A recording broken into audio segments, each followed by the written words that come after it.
Hey babes, welcome back to the channel, or welcome if you are new.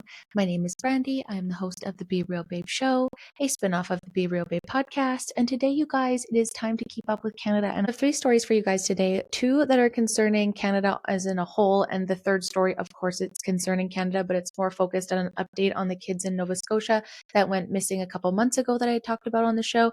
And then we're going to be talking about a very interesting decision from the Supreme Court of Canada that has to do with pedophilia. And then we're also going to be talking about another concern of which I've talked on the show about. It's a very controversial take. Canadians are kind of all over the place when it comes to this topic of MAiDs, but there is a group out there kind of warning a bit about the slippery slope that is happening within this program that I think we should talk about. So if you're interested in listening to those, stick around and we'll jump right in.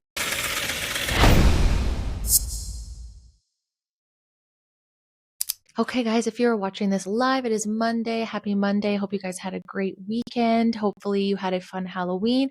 I was a little shocked, and I heard that it wasn't just me with the amount of children we didn't get at our doors, but then some people said that they had a ton. So I definitely go out all year, and that could just be where our location is.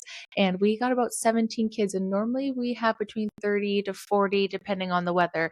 So I don't know if it was the Blue Jays game that held people back, but I was a little shocked. Anyways, if you're in Kelowna next year, reach out because I'd love for you guys to stop by. We stock up on candy, and now we're left with far too much that we have eaten far too much of. So if you're also experiencing that, I see you. And also, any comments and reasons why we're seeing a decline in Halloween? Is it because people do believe it's satanic and they don't want to contribute? Is it because no one can afford it? Was it because the Blue Jays were on? Is it the weather? Like, what is it, do you think, that is holding people back from celebrating Halloween in Canada? Again, I know I wasn't alone when I was a little shocked at the amount of numbers we didn't see. And it was actually a really beautiful night in here, Kelowna. So that kind of shocked me a little bit, but we had fun nonetheless. We dressed up either way.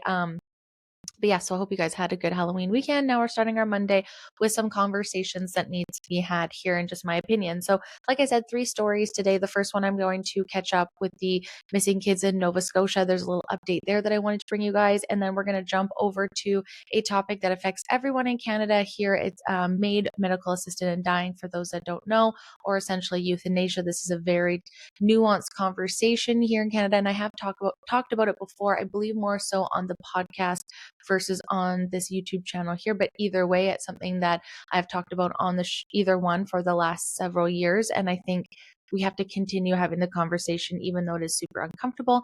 And then the third topic I want to bring to you guys today is a ruling from the Supreme Court that has a lot of people with their eyebrows up when it comes to penalizing those with child pornography. I can't even believe I'm saying this. However, I did warn a while ago that we need to be careful of what we're allowing and what we're tolerating and what we're not shaming, because eventually it's going to come to things like maps and allowing the line to be blurred over what's appropriate and not. Okay, so that's going to be the third one. But like I said, first story, we're going to catch up with Lilly and Jack, because unfortunately they are still missing. But there was a little update here I wanted to bring to you guys, because when this happened, I had waited, I held back because there was just so many opinions and there wasn't as much information out there about this case. So I did wait a little bit longer. But once it became evident that they couldn't find them, obviously we talked about it on the show here a couple months ago. So I just want to give you guys a catch up. So Nova Scotia missing kids. Stepfather believes Jack Lilly didn't wander into the woods. So this is posted October 30th, so just last week.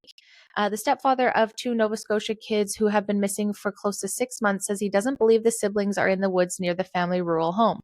Lily, 6, and Jack, 5, Sullivan were reported missing on May 2nd from their home in Lansdowne Station, Nova Scotia in Pictou County. The children's family had told media and police, according to court documents, that the siblings were wandered away that morning.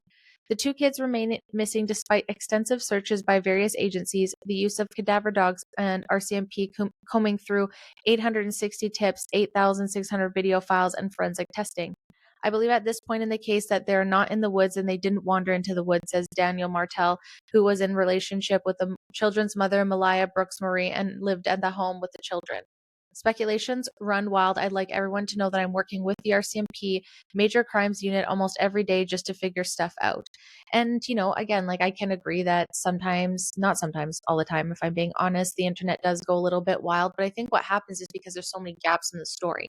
And I think so many people, in a lot of senses, have a good intention in wanting to help and figure it out. At the same time, sometimes I do think it does hinder what we're really looking at and does, really play a toll. Like, I don't know what happened in this case. However, I will say if you haven't ever watched Deception Detective on Instagram, or sorry, YouTube, definitely go watch him. I believe that's his Instagram name. I'll link it in the bio if I remember. He's very good at just explaining, and he kind of gathers all these parents missing cases and kind of shows like behaviors of innocent parents, or that are most likely innocent, versus the ones that aren't.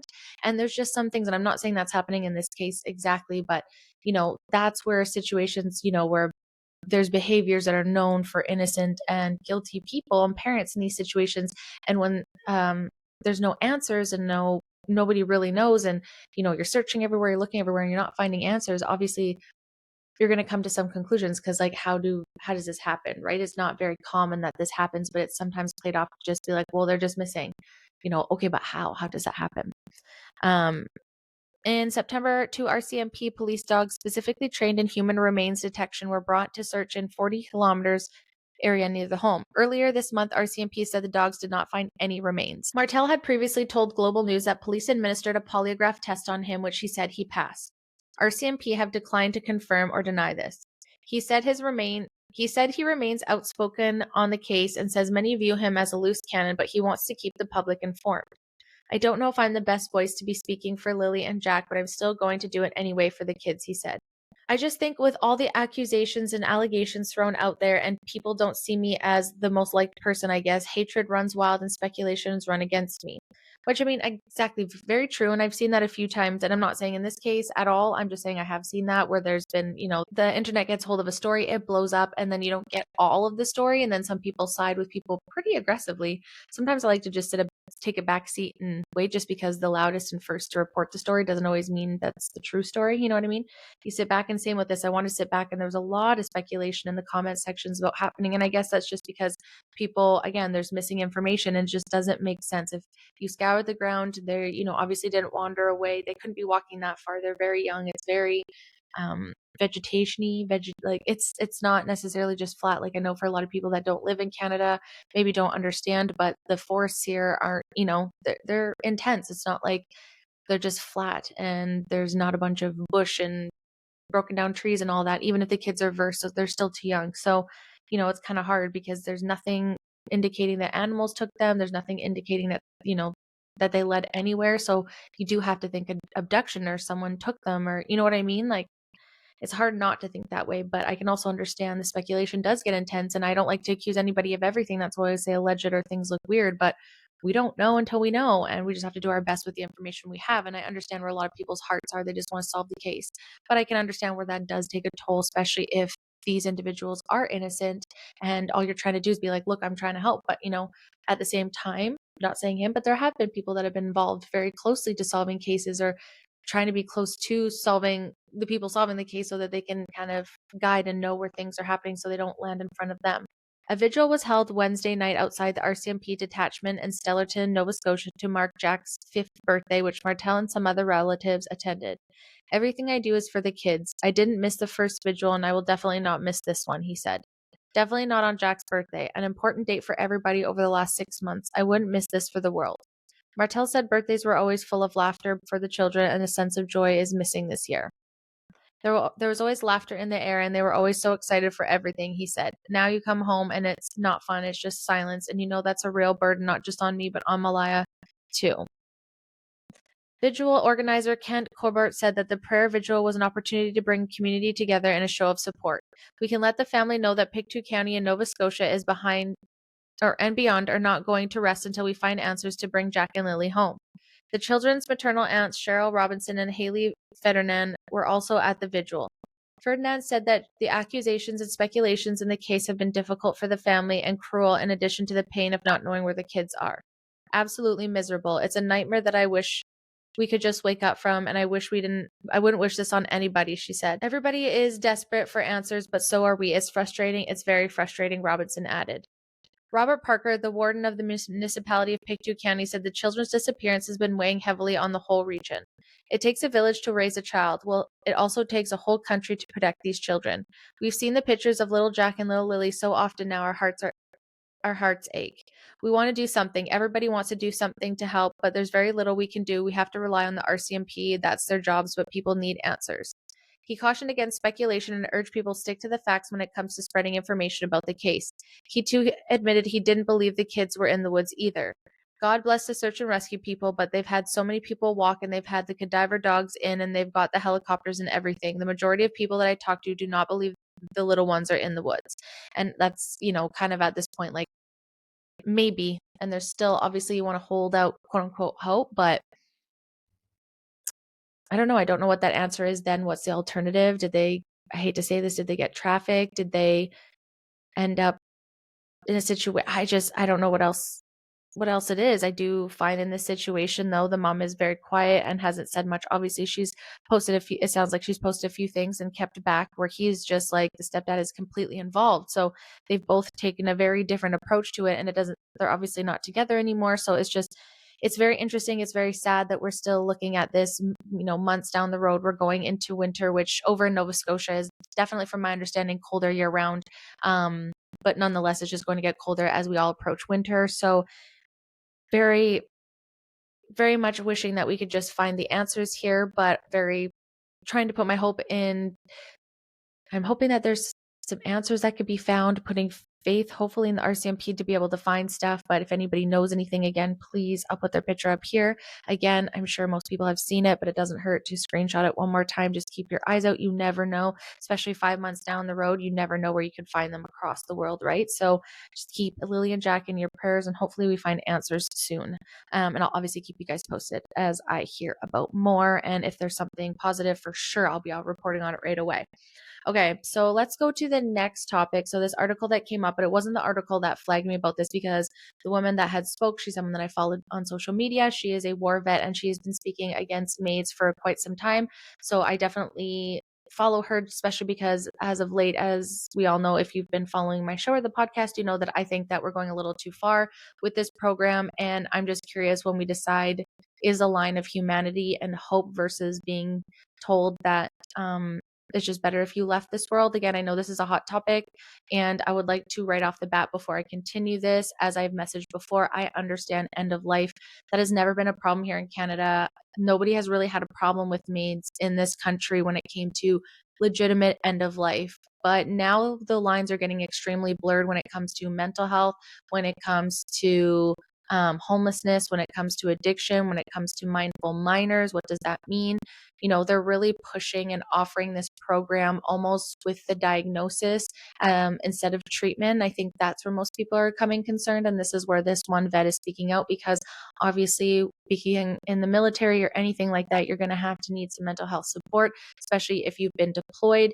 And so what's bothering a lot of people is that they're just being offered that, like I said, within the diagnosis instead of treatment. And so this is where we are today. So before people come in the comment section, I understand that people have every right to decide what they want to do with their lives. I think my question becomes, when the government starts getting excited about the money that they save and they start pushing this as the right way to be instead of treatment and hope, that's where the lines get blurred. In mindful minors, that's where I have a problem. Okay, so let's get into this article. Coercion wearing a polite face. Anti-euthanasia voices warn against MAiD expansion for mental illness.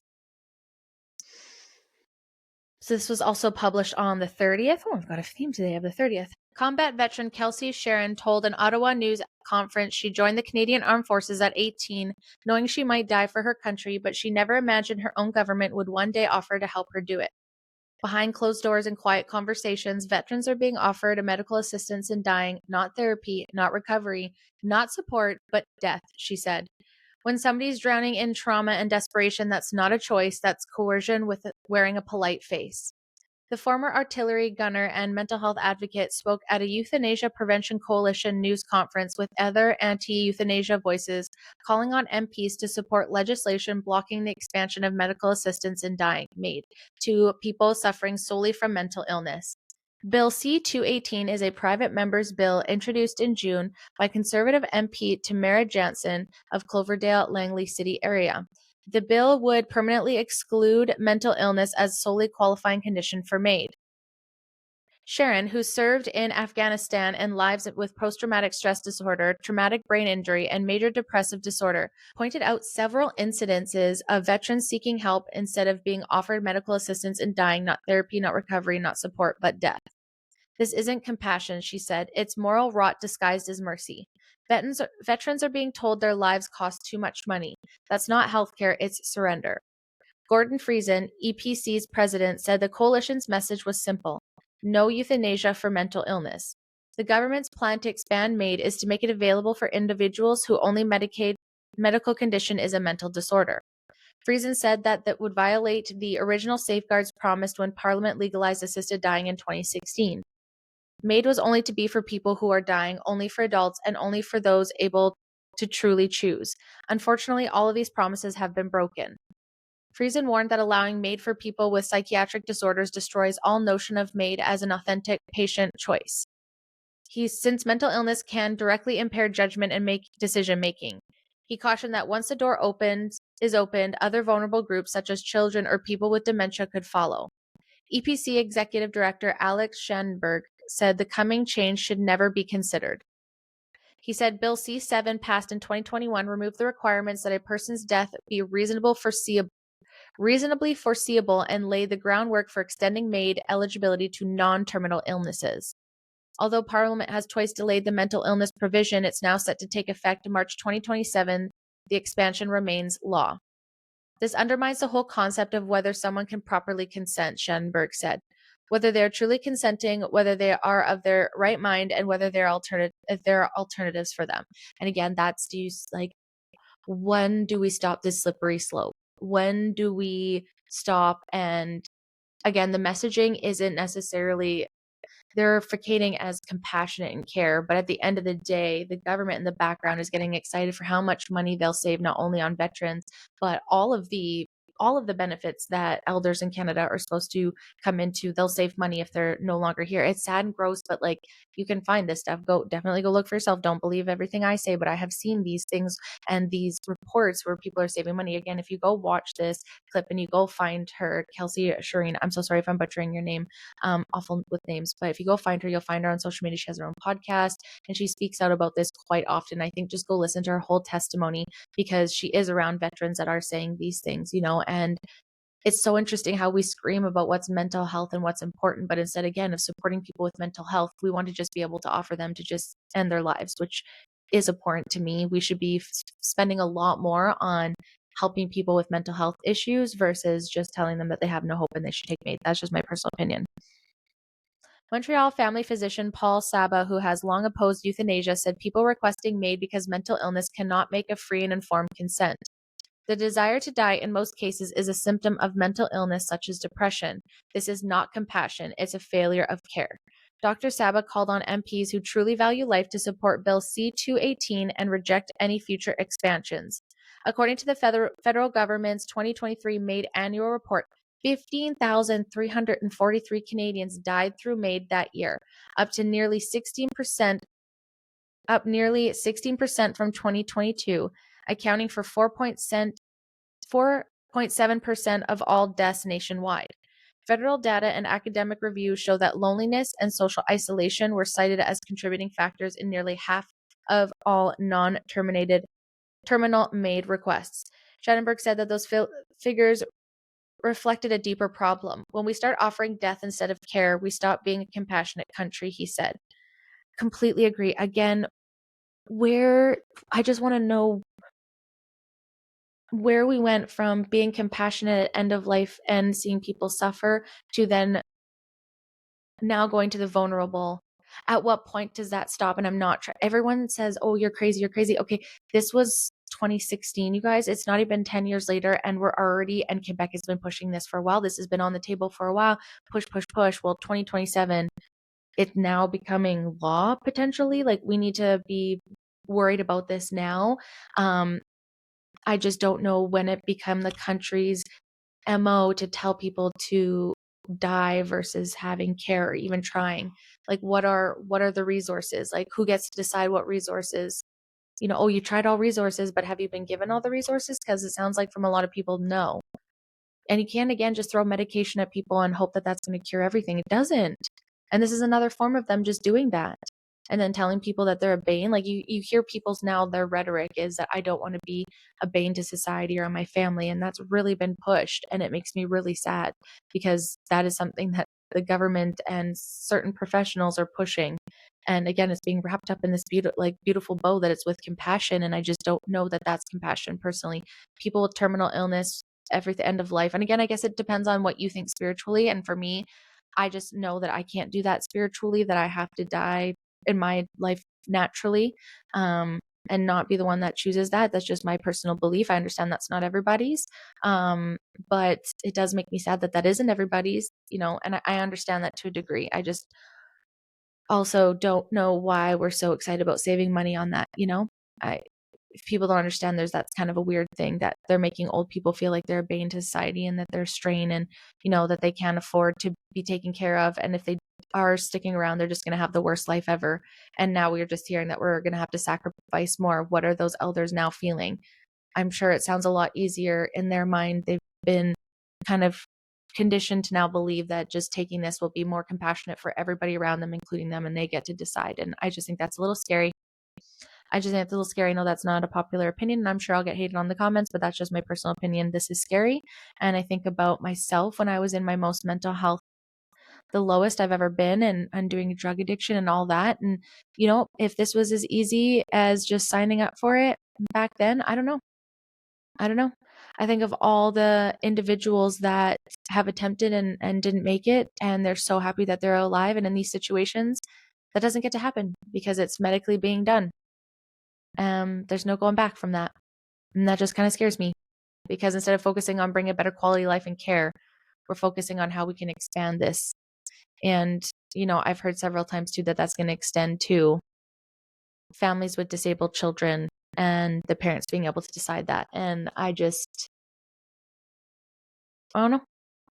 I just don't know if I want to be a part of that, being positive for that part of the world to be able to do that. That's just my personal take. You guys let me know what you think, and let's jump into the final story, which I hope we're all on board with this final story here. I understand there's some nuance to this, but I think most of us can agree with being a little bit confused about what happened here in the Supreme Court. So this is going to come off of CBC News, and it's going to involve around Polyev. I haven't talked to him quite a bit, but he is obviously back, which I'm super happy about. So I'd love to hear what he has to say. This is October 31st. Polyev said he'd invoke notwithstanding clause to overturn ruling on child porn sentences. Top court struck down mandatory minimum for accessing or possessing child porn. Conservative leader Pierre Poilievre says if elected, he'd use the notwithstanding clause to overturn Friday's ruling from the Supreme Court, striking down mandatory minimums for accessing or possessing child pornography. Friday's decision deemed those 1-year prison sentences unconstitutional, not only split the bench 5-4, but has received swift backlash from provincial and federal leaders. Poilievre added to the mounting condemnation in an interview with CBC News. This ruling is wrong-headed, and I would oppose the ruling, and I would use a notwithstanding clause to overturn it, he said in an interview airing on CBC Sunday. My future government will introduce mandatory prison sentences for possession of child pornography so that dirtbags like this go away for a very long time. Section 33 of the Charter, known as the Notwithstanding Clause, allows for the provincial or federal legislation to override certain Charter of rights within a 5-year period. It's unclear when the new federal election will be called. Canadians went to the polls in April, but with Prime Minister Mark Carney's Liberal forming a minority government, they could be brought down if they don't get enough votes in their upcoming budget. So sidetrack for a second here for those that maybe aren't Canadian or don't know this here in Canada. So at the current moment right now, the Liberal government has put a fall, I believe it was fall budget, because they didn't decide to do one for the beginning of the year because they didn't want to work anyway, whatever.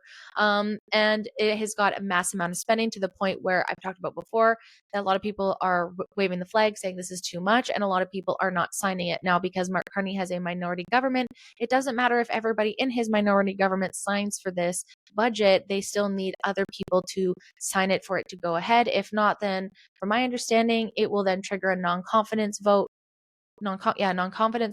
because the budget is not being agreed upon, because Conservatives and others, or NDP or Bloc Québécois, do not want to spend this kind of money. So it's just the Liberals, and then that will trigger potentially a vote in November. Now, a lot of us don't love where this country is going, don't love the leadership, but we also know how chaotic that could be. And because our government hasn't worked really much this year, I'm not sure if I want us to take pause again to now do another election. I think right now, where it stands, let's get some time. Let's have Pierre where he is for a little bit. Let's get some actual liberal movement here. Let's do some things.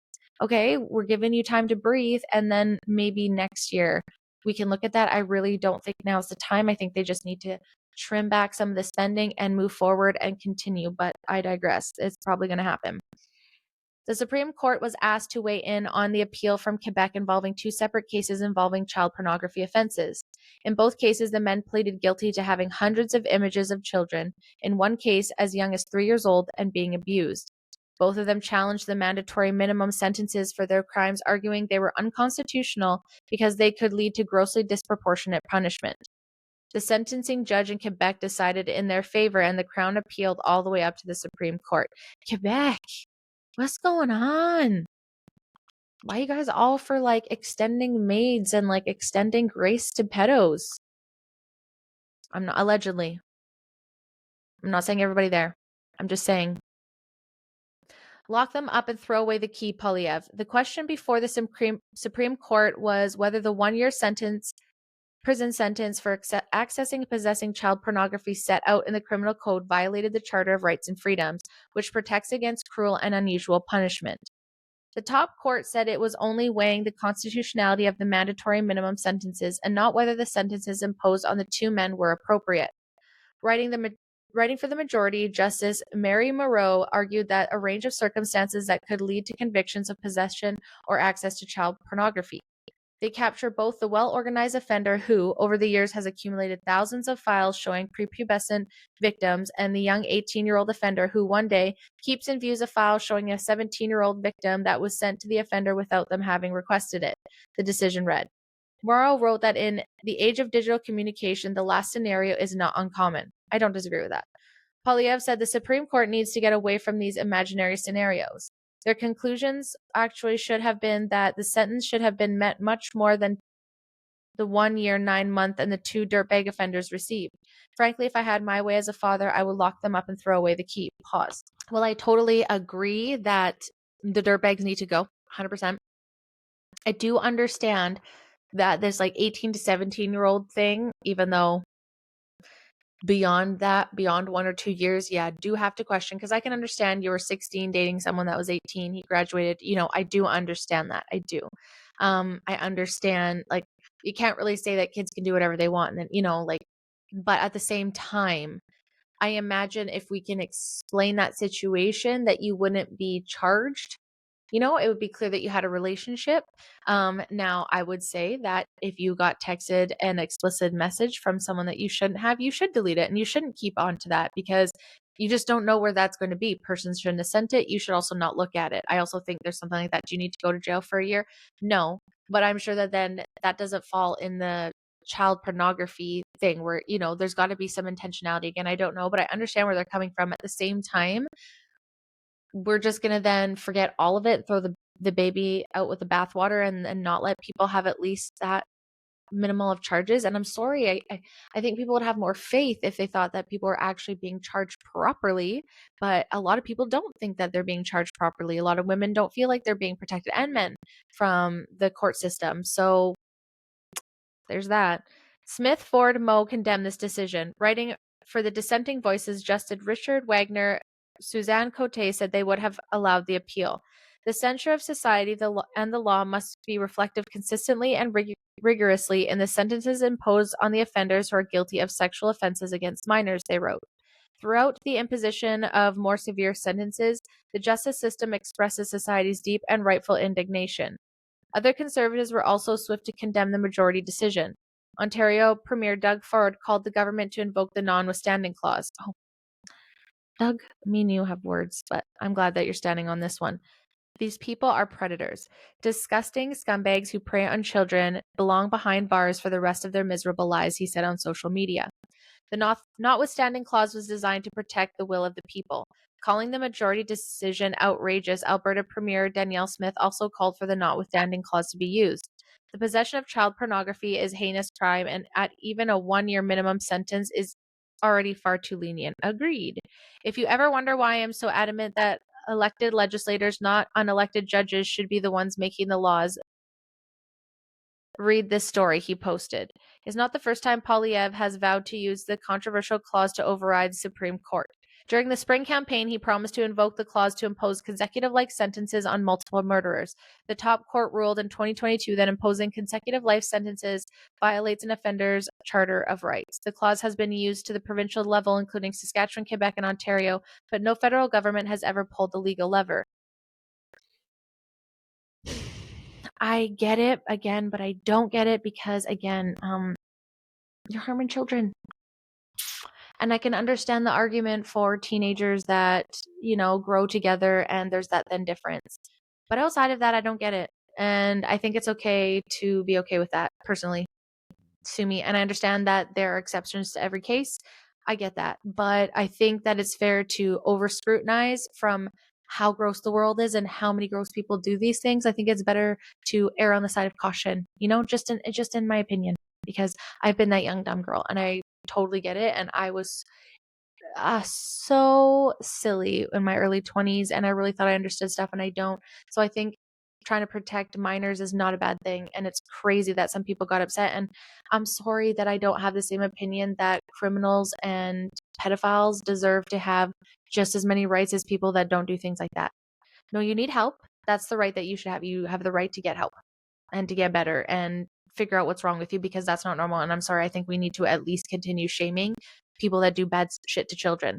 We cannot let that slippery slope go. And it does seem like things are getting attacked on kids where it's like now we want to extend MAiD to mindful minors. We want to change when it's appropriate to be dating and sexually exploiting kids. Like, I don't know what hell we've gotten on, but can we spin off already? Like, when are we going back? Anyways, guys, hope you enjoyed this episode. Thank you so much for sticking around. If you have listened all this way through, I really appreciate you. Do not forget, on Wednesdays, we have Internet Insanity, where I bring you some stories from the internet that are just as insane as Keeping Up with Canada stories. It's just a little bit more international and worldwide.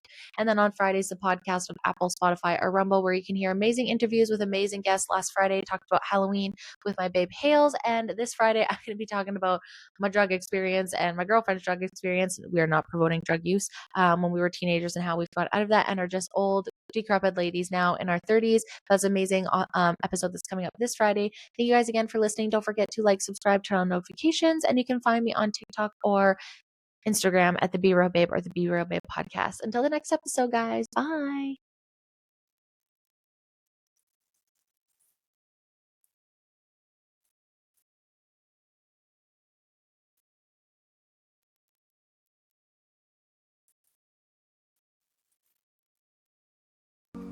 Thanks for watching. Make sure to like, subscribe, and turn on notifications. Until next time, bye.